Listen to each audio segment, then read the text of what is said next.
datang untuk meledakkan hatinya Tuhan.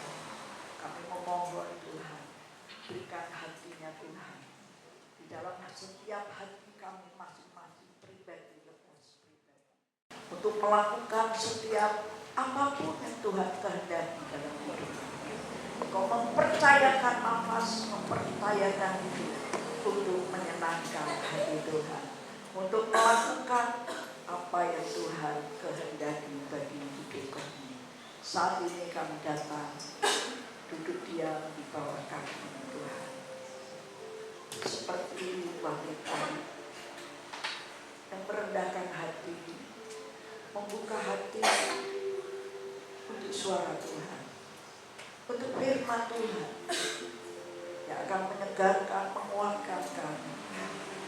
Terlebih Tuhan, Kau akan jadikan kami anak-anak Tuhan yang terus tetap setia melakukan kehendak-Nya. Terima kasih pakai hamba-Mu, pakai setiap kami, urapi kami semua dengan kuat kuasa-Mu, supaya kuasa Tuhan bekerja di tengah-tengah kami mendengar firman. Terima kasih Tuhan Yesus, kami siap diberkati. Haleluya, yang siap diberkati katakan amin. Puji Tuhan, haleluya. Yuk, terima kasih buat Bar yang sudah membawa setiap kita pagi hari ini boleh menikmati Tuhan. Amin. Saudara sukacita pagi hari ini? Amin. Saudara diberkati pagi ini?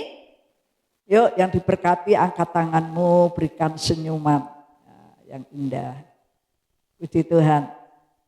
Puji Tuhan. Mari Bapak Ibu Saudara, saya ingin belajar bersama-sama, yaitu tentang masalah yang harus kita hadapi. Setiap kita pasti punya masalah. Ada orang katakan masalahku itu seperti raksasa.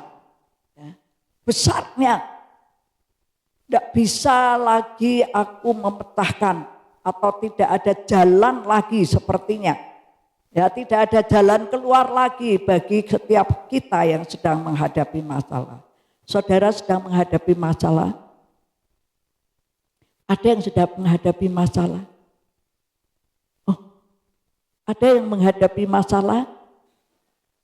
Ada? Oh, berarti semua ya. Saya juga punya masalah. Ya.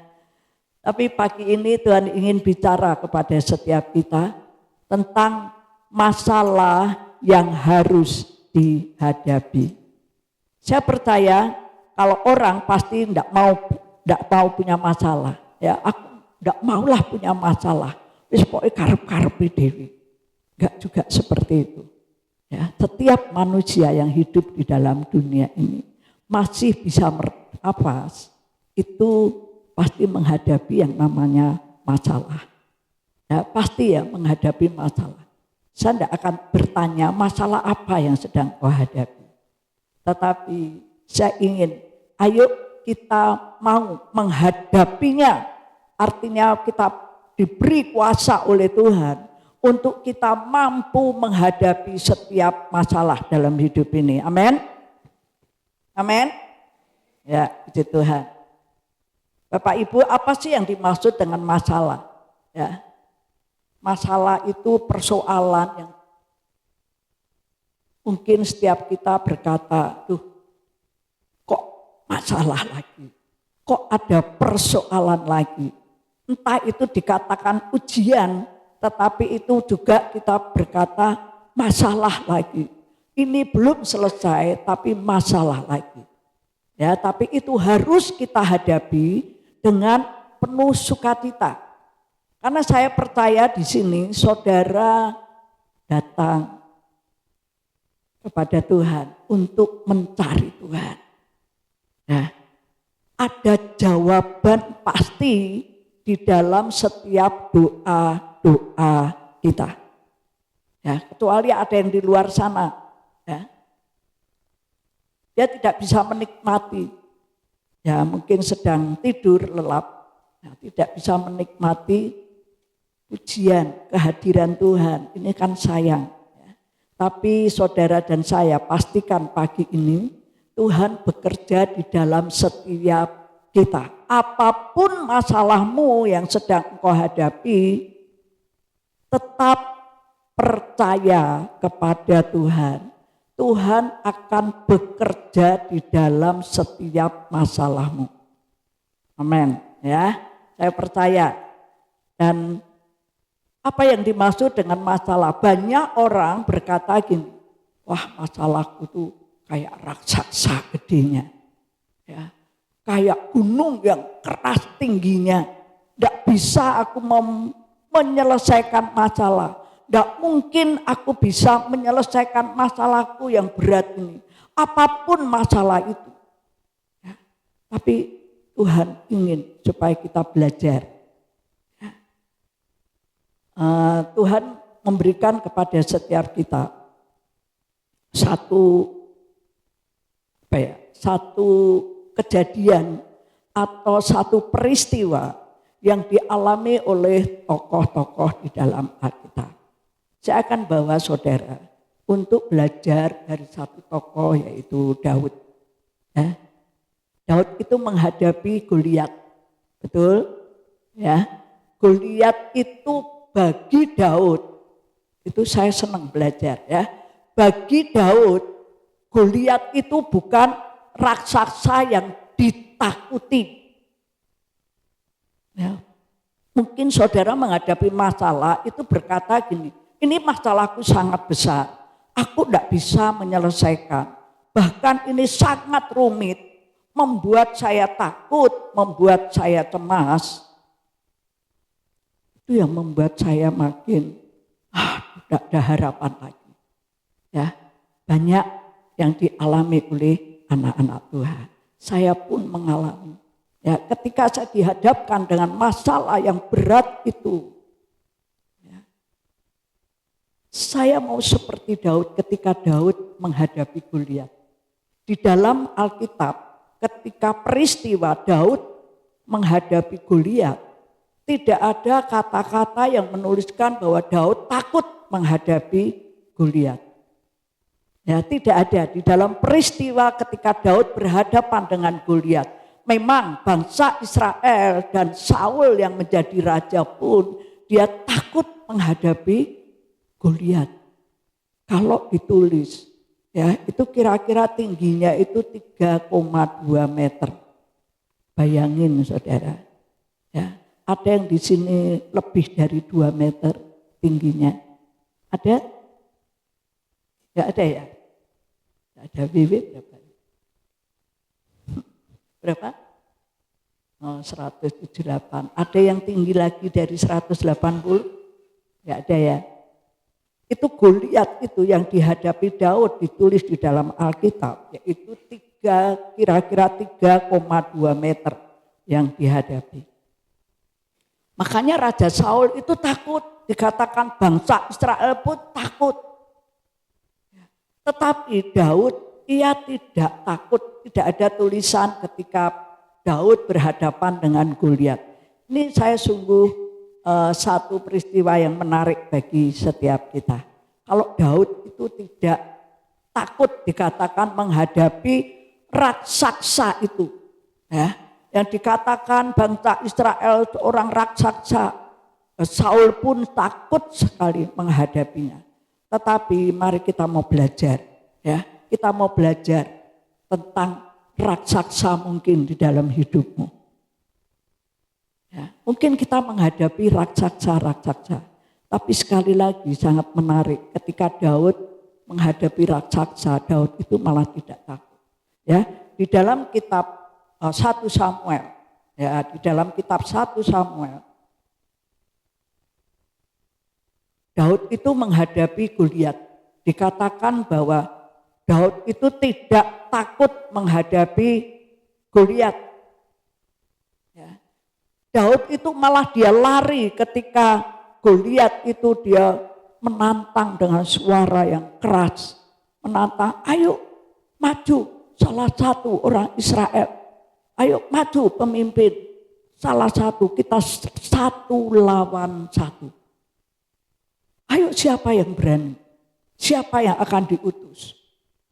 Dan kita akan berperang selama 7 hari. 1 lawan 1. Menantang ya, kepada orang-orang Israel. Raja pada waktu itu yaitu Saul. Saul pun dia sangat ketakutan, dikatakan dalam firman Tuhan. Ya, Saul takut dan orang Israel takut. Tetapi ada hal yang luar biasa. Itu orang Filistin, Goliat itu dikatakan di dalam 1 Samuel pasal 17. Saya akan baca saja ya, 1 Samuel 17 ayat yang ke-48.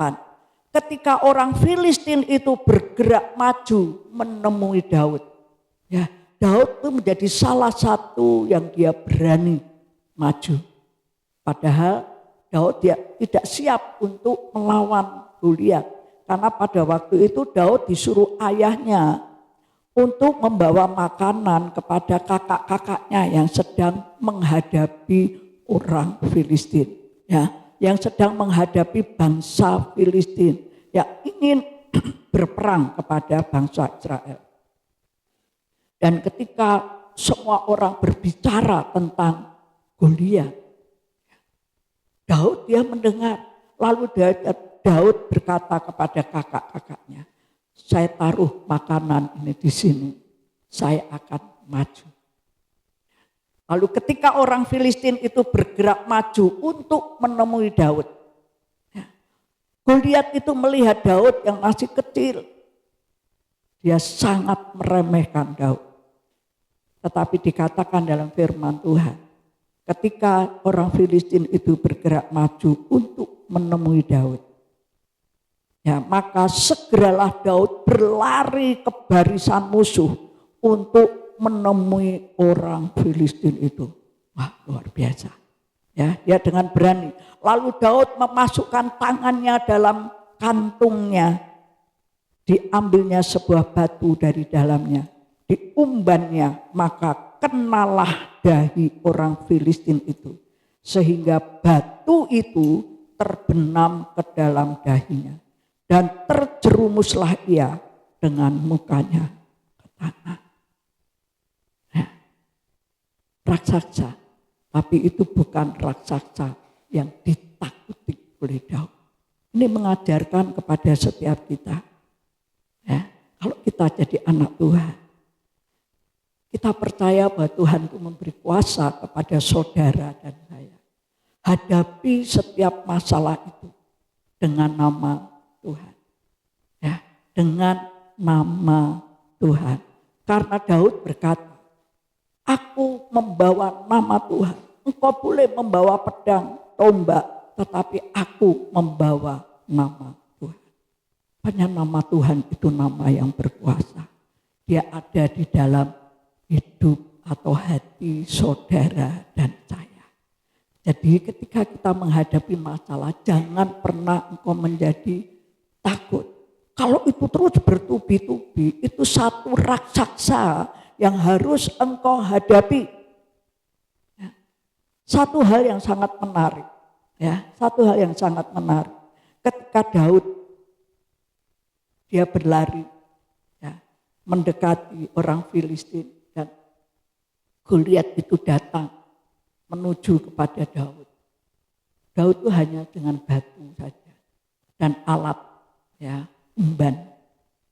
Itu seperti pengali-ali, ya, dibuat dari kulit, dilemparkan dengan kekuatan yang ada dalam diri Daud. Daud sangat kecil. Karena apa? Karena Daud membawa nama Tuhan. Nah, nama Tuhan yang kau sembah, yang kau puji, yang kau naikkan di hadapan Tuhan dengan puji-pujian. Naikkan namanya Yesus. Aku mau menyenangkanmu Tuhan. Aku mau menyenangkanmu. Ya, nama yang berkuasa yang ada di dalam hidup saudara dan saya. Jangan pernah engkau takut dan menjadi cemas. Ya. Jangan engkau menjadi ragu. Apa sih raksaksamu? Mungkin itu penyakit, mungkin itu ekonomi, mungkin itu masalah rumah tangga, atau mungkin itu suami atau istri atau anak, atau itu keluarga, atau itu studimu. yang menjadi raksasa yang harus engkau hadapi? Ya. Saya ingin membahas ada 3 hal. Bagaimana Daud itu menghadapi raksasa di dalam hidupnya. Yang pertama, Daud tidak takut. Ya. Tetapi ketika Daud menghadapi Saul, dikatakan bahwa Daud itu takut. Ya. Karena Saul sangat membenci Daud di dalam kehidupannya setelah Daud mengalahkan orang Filistin atau Goliat. Lalu Saul dia kembali dari peperangan dan Daud juga kembali dari peperangan. Ada banyak perempuan-perempuan. Dia nyanyi sambil nari. Saudara, bisa dibayangkan ya, nyanyi sambil nari. Kata-katanya itu bilang gini, ya. Saul mengalahkan beribu-ribu laksa. Ada pujiannya ya. Ya, saudara bisa ngarang ya. Sambil nyanyi, ini perempuan-perempuan. Ya. Lalu mulai menari-nari. Saul mengalahkan beribu-ribu musuh. Mungkin ada yang tepuk tangan. Ya. Terus dikatakan ayat selanjutnya bahwa Daud mengalahkan berlaksa-laksa. Lebih meriah lagi. Tetapi di dalam hati Saul, dia jadi membenci Daud. Karena apa? Karena dia sebagai seorang raja diremehkan. Ya, merasa diremehkan. Sehingga dia timbul kebencian kepada Daud. Kalau dikatakan di dalam 1 Samuel, coba itu. 1 Samuel pasal yang ke-17.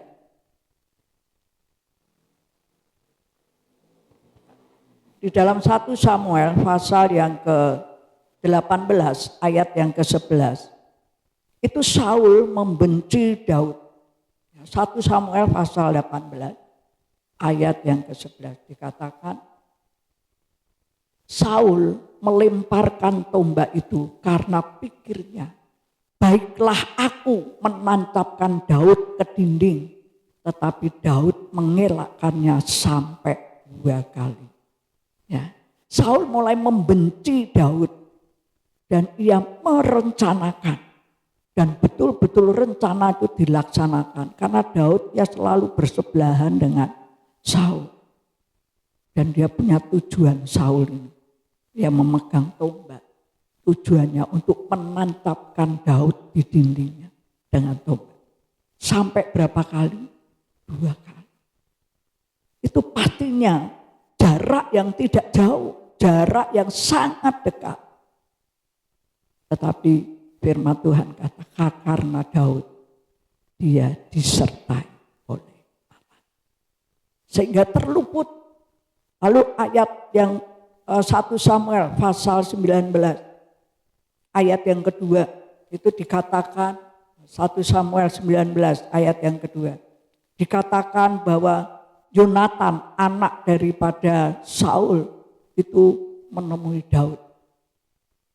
Sehingga Yonatan memberitahukan kepada Daud, ayahku Saul berikhtiar merencanakan yang sudah disusun ya untuk membunuh engkau Daud. Oleh sebab itu, hati-hatilah besok pagi.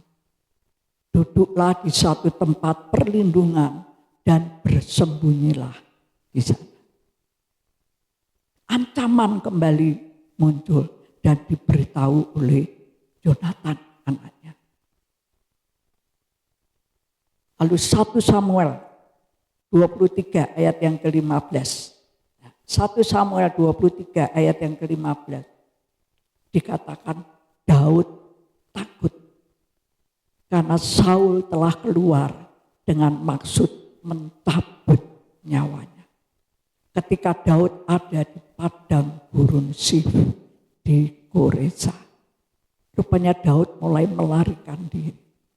Dan di situ Daud benar-benar menghadapi raksasa yang dihadapi Daud dengan takut. Kita akan melihat kenapa Daud menjadi takut. Bapak Ibu, satu ketakutan yang hebat yang dihadapi oleh Saul.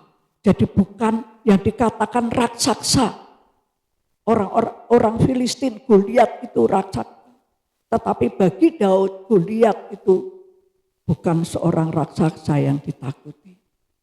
Tetapi justru Saul, rajanya. Daud sangat takut sehingga Daud dia melarikan diri.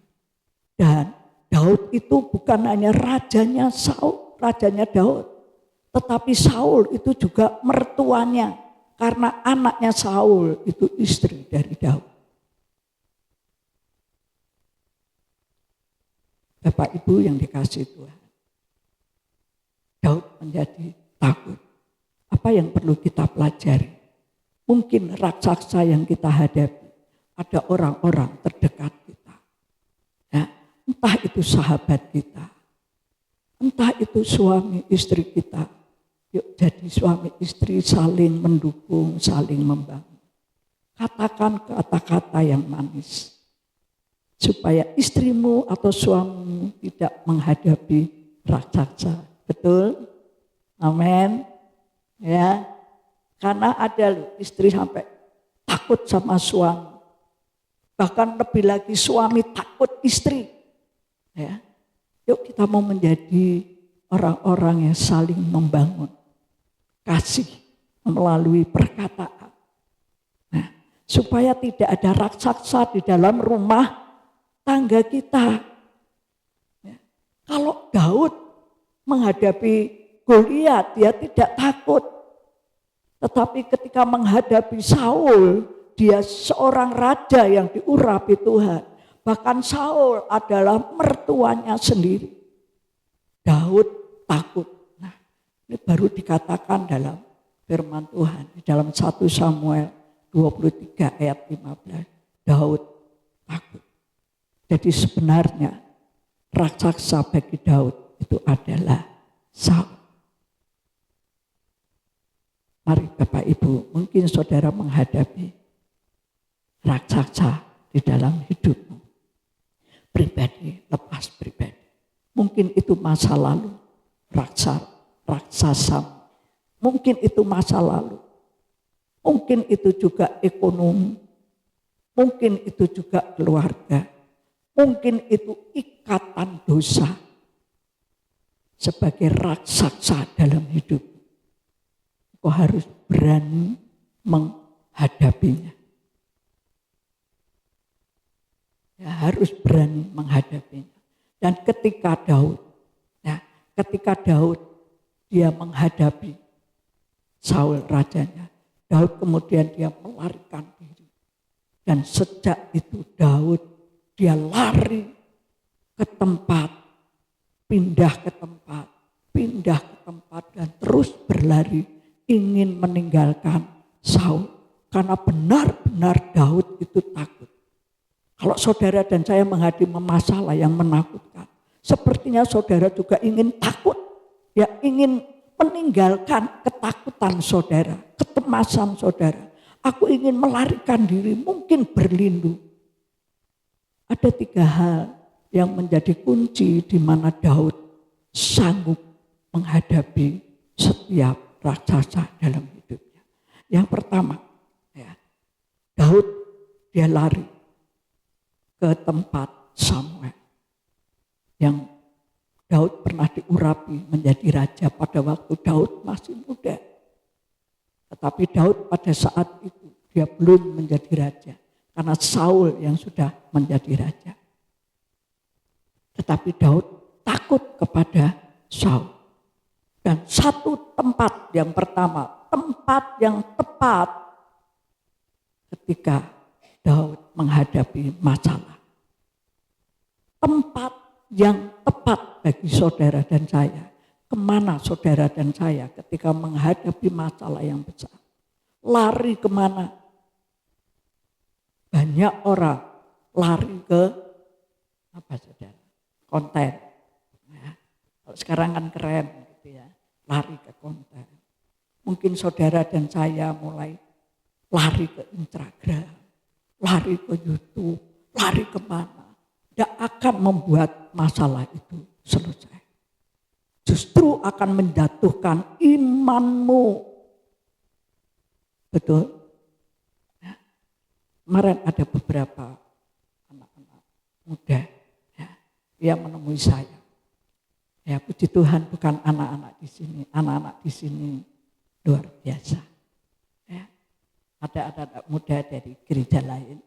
Dia datang kepada saya. Dia katakan, "Tante, saya ingin bunuh diri." Hah? Saya kaget ya. Kenapa? Karena terjerat hutang yang banyak. Hanya untuk membeli apa? Membeli laptop untuk kuliahnya. Dan saya bilang, hadapi. Engkau anak Tuhan, datang kepada Tuhan. Datang kepada yang engkau hutang. Engkau jujur di hadapan. Kalau mau diambil laptop, silakan. Saya akan bayar semua hutang. Tapi saya minta bunganya. Ya. Jangan dikenai bunga. Karena saya sudah tidak bisa. Bunganya bisa diberikan. Hanya laptopnya yang dia beli itu. Sebagai bunganya, saya akan berusaha untuk terus mencicil utangnya. Lalu 3 hari atau 4 hari, saya ketemu lagi dengan anak-anak. Dan anak-anak itu katakan, "Tante, sungguh luar biasa Tuhan yang kita sembah." Saya bilang, "Engkau datang, cari Tuhan. Sungguh-sungguh engkau harus bertobat. Dalam hidupmu yang sekarang sedang sesak ini, kalau kamu cari Tuhan sungguh-sungguh, kamu pergi ke tempat yang sungguh, bukan ke tempat lingkungan yang tidak baik, kepada komunitas yang tidak membangun, kau akan keliru." Banyak orang mungkin datang kepada orang-orang Kristen, tetapi selalu bilang, "Salam dewe, mati kamu." Karena anak muda ini berkata demikian. Saya juga datang kepada teman-teman kaum muda saya. Saya bilang, "Wis mati kamu, minggat." Ada di dunia ini orang Kristen yang seperti itu. Tetapi ada juga anak-anak Tuhan yang dia katakan, "Aku dibangun. Nah, untuk aku datang kepada Tuhan, hidup dengan apa adanya." Itu luar biasa. Karena nama Yesus itu nama yang berkuasa atas hidup. Datang kepada tempat yang tepat. Datang kepada Tuhan. Mungkin saudara sudah mengalami banyak hal. Ditolong oleh Tuhan. Tapi sekali lagi, jangan pernah putus asa. Karena masalah itu selalu ada dan engkau harus hadapi. Dan yang kedua, Daud lari. Daud ini lari ke tempat, banyak tempat yang disinggahi oleh Daud untuk menghindari Saul. Tetapi Saul dia terus mengejar Daud. Ada hal-hal yang menarik di sini yang saya tarik pelajaran. Ada 3 ya, tadi pergi ke tempat yang tepat. Dan yang kedua, tempat di mana Daud lari, pergi ke padang gurun Sif. Ya. Di situ ada di 1 Samuel 23 ayat 14 dan 15. Ya, Daud dia lari ke pegunungan Sif. Ya, pegunungan Sif yaitu sebuah pegunungan yang kering karena itu padang gurun. Maka Daud tinggal di padang gurun, di tempat-tempat perlindungan. Ia tinggal di pegunungan, di padang gurun Sif. Daud lari minta perlindungan setelah dari Samuel. Daud lalu lari ke tempat, pindah ke tempat. Dan ada yang perlu saya sangat menarik ya dengan pelajaran di Sif ini.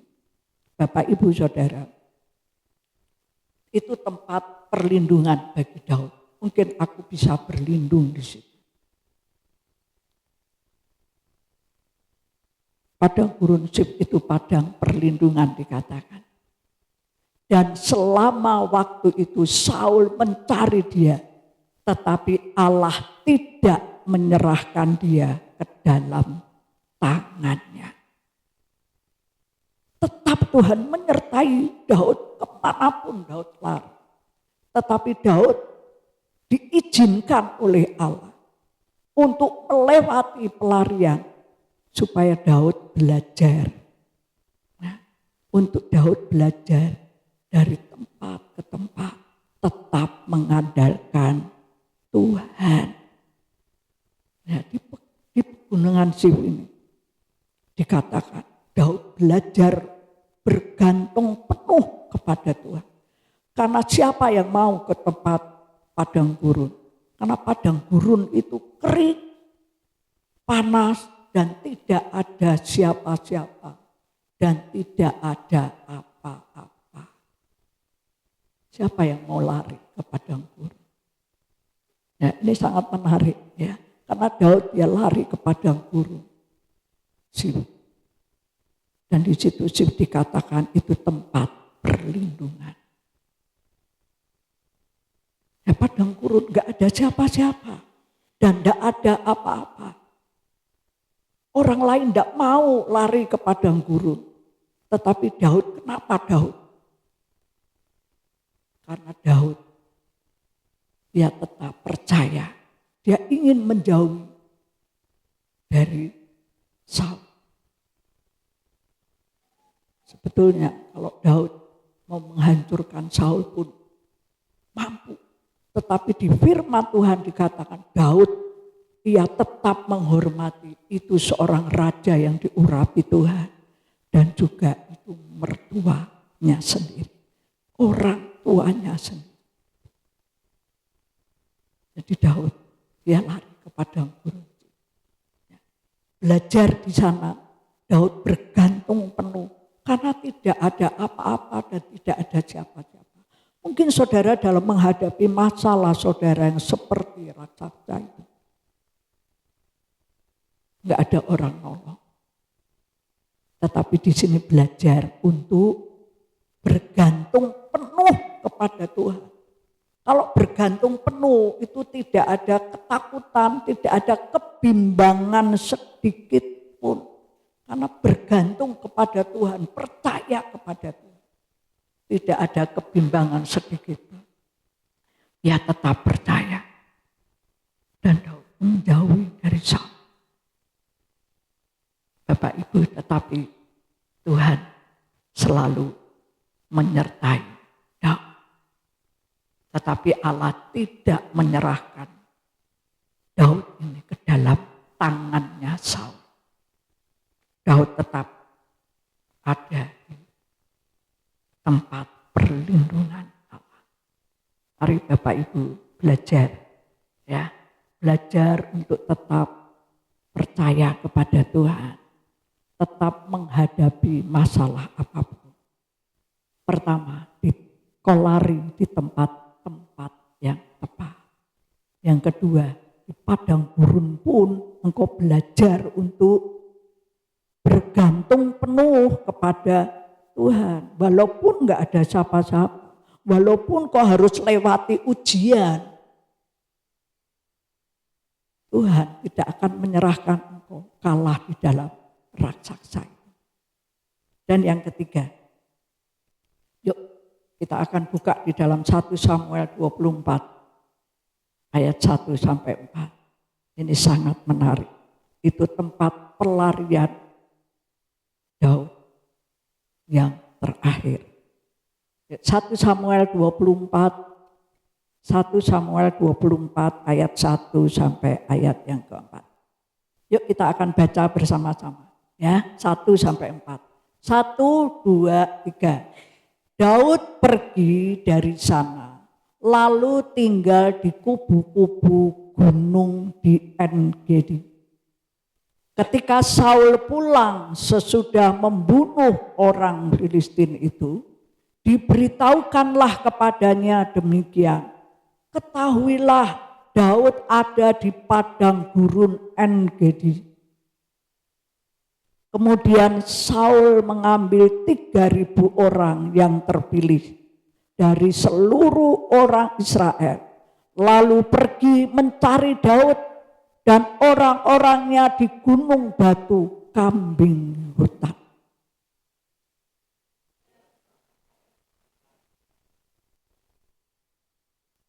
Di sana ada gua dari Saul, masuk ke dalamnya untuk membuang hajat. Tetapi Daud dan orang-orangnya duduk di bagian belakang gua itu. Ya. Bapak Ibu yang dikasihi Tuhan, ini tempat di mana Daud yang terakhir dia melarikan diri. Daud sudah sangat terdesak, tidak ada tempat lagi di mana Daud ingin melarikan diri. Di sebelah kiri, kalau saya melihat di sejarah, itu ada gua, satu gua. Daud itu ada di kiri gua itu. Dan Saul dia ada di sisi kanannya. Jadi hanya sebelah, ya, kanan dan kiri. Itu gua yang satu itu. Dan Daud ada di sebelah kiri dan Saul ada di sebelah kanan. Dan Daud yang menyertai Daud itu hanya 600 orang. Dan itu juga termasuk anak-anak. Tetapi Saul diiringi oleh orang-orang terpilih. Tentara-tentara terpilih sebanyak 3.000 tentara tadi, ya. Orang-orang yang terpilih. Tetapi malam itu, maaf tadi dikatakan bahwa Saul mau membuang hajat. Ia masuk ke dalam gua. Dan di belakang gua itu ada Daud duduk di situ. Lalu dikatakan dalam firman Tuhan, musuhmu sudah engkau serahkan ke dalam tanganmu, kepada tanganmu. Artinya kesempatan engkau bisa membunuh Saul. Tetapi apa yang diperbuat oleh Daud? Pada malam, dia menemui Saul dan dia hanya memotong jubah Saul. Lalu Daud, dia keluar dan berkata, Raja Saul, ini kesempatan untuk membunuh. Daud pun tetap dia tidak membunuh. Karena Daud tahu bahwa Saul diurapi oleh Tuhan. Daud sangat menghargai dan dia pun ayahnya sendiri. Satu hal yang perlu kita pegang. Jangan engkau menjadi dosa di hadapan ketika engkau menghadapi raksasa dalam hidup. Tetap engkau berpegang kepada Tuhan. Karena firman Tuhan katakan, ketika engkau dijahati orang, balas dengan kebaikan. Ya. Bukan balas dengan kejahatan. Enggak. Ketika orang berbuat jahat kepadamu, balaslah dengan kebaikan. Ketika orang mau membencimu, balaslah dengan doa. Itu yang diajarkan firman Tuhan. Bahkan ketika engkau sedang mengalami masalah, tapi tetap firman Tuhan itu tidak pernah berubah. Firman Tuhan itu ya dan amin. Dia akan berkata, balaslah dengan kebaikan. Kecuali kalau saudara buat masalah sendiri, saudara sadar, segera sadar untuk saudara kembali kepada tempat yang tepat.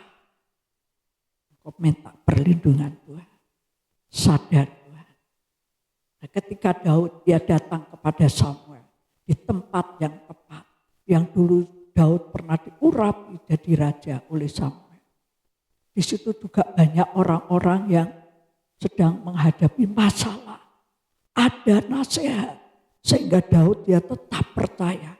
Dan Daud melarikan diri. sudah tidak menjadi takut lagi.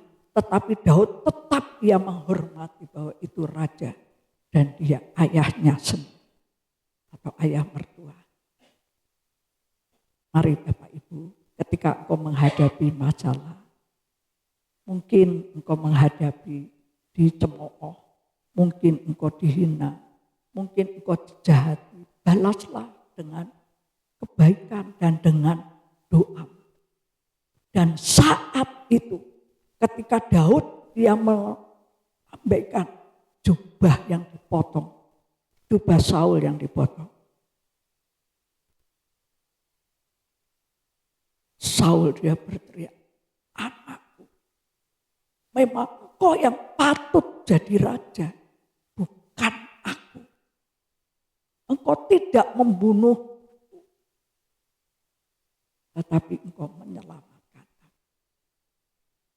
Coba bayangin, ketika Daud di dalam titik terendah, Daud tetap dia berpegang kepada Tuhan, kepada firman Tuhan.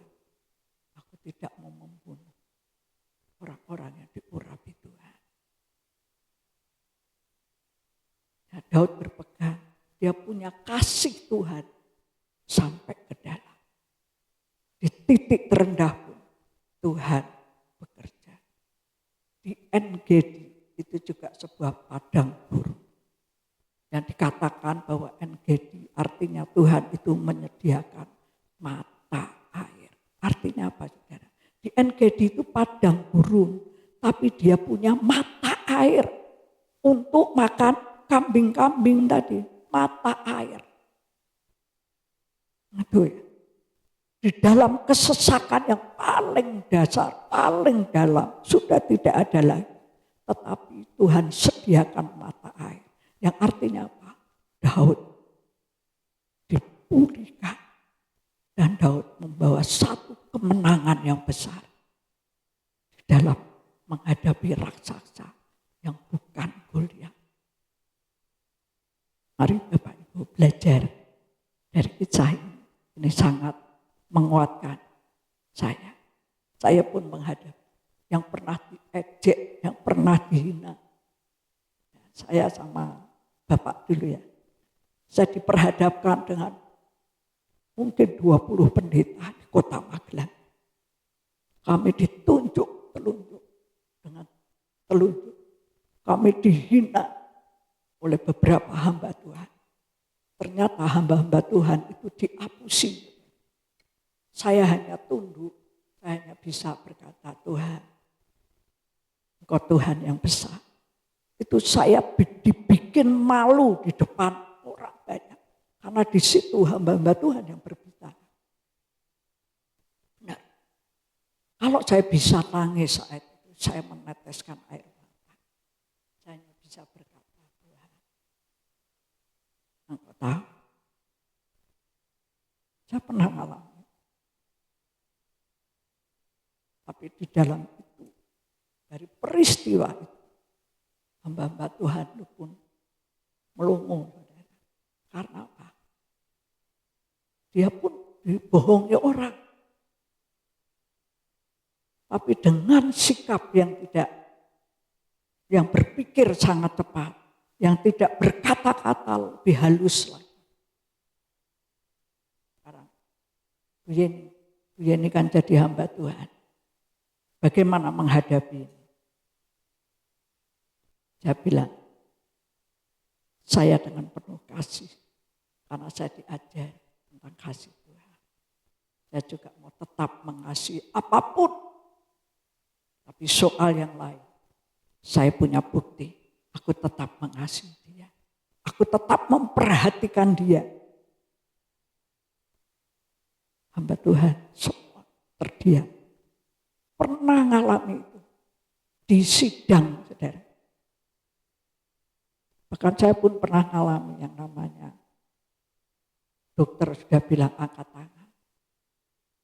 Jika tidak, karena saya operasi usus buntu yang sudah terlambat.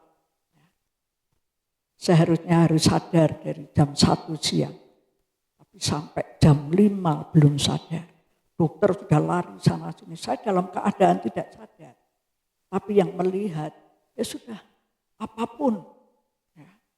Tapi dulu suami, ya Pak Budi berkata, Tuhan, berikan nafas untuk dia hidup. Tetap mendampingi untuk melayani Tuhan. Bapak Ibu, saya pernah alami. Mungkin orang-orang di sekitar situ yang lihat, aduh, dah pokoknya ya sudah. Dalam keadaan tidak sadar, dia biar bisa mati dengan tenang. Tetapi ada satu hati yang berkata, tetap hidup Tuhan. Beri nafas untuk hidup. Untuk mendampingi pelayanan. Saya mau melayani apapun yang Tuhan mau percaya. Saya masih muda. Ya. Itu yang saya alami. Jadi saya sangat belajar di dalam hal ini. Mari Bapak Ibu Saudara belajar ya, dari kisah Daud ketika Daud melarikan diri. Tetapi saat terdesak, Tuhan sediakan.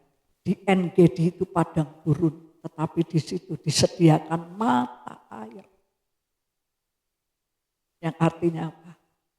Di saat kamu sudah terdesak, ketika engkau terus tetap percaya, Tuhan sediakan mata air yang akan menyegarkan jiwa, yang akan menyegarkan kehausanmu, kekeringan. Karena banyaknya masalah dan persoalan, raksasa-raksasa yang ada di hadapan Tuhan. Haleluya. Biarlah saudara dan saya diberkati. Amin. Ya, tetap sukacita, setia ikut Tuhan. Menyerahkan hidupmu kepada Tuhan. Nah, Tuhan pasti akan menyatakan kuasa. Haleluya. Mari kita akan, saya akan berdoa. Bapa di surga, sungguh kami mengucap syukur. Kau Tuhan yang akan memberkati setiap kami. Kami tahu Tuhan, kuasa-Mu yang tidak terbatas. Kau akan menolong di dalam setiap waktu kehidupan kami. Ketika kami sungguh-sungguh berserah kepada-Mu Tuhan, Engkau yang akan menyertai setiap kami. Amen. Jadilah kekuatan di saat kami lemah Tuhan. Haleluya. Jadilah pengharapan di saat kami putus asa. Itu firman Tuhan. Biarlah jadikan firman Tuhan menjadi damai sejahtera. Ketika kami di tengah pergumulan. Tuhan berkati setiap kami ya Bapak. Yang sedang menghadapi raksasa-raksasa. Masalah-masalah di dalam tetap percaya Tuhan akan meluputkan, bahkan Tuhan akan menyediakan.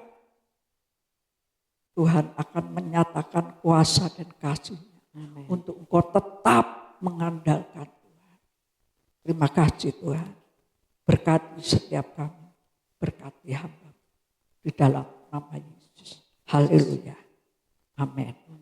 Puji Tuhan. Tuhan Yesus.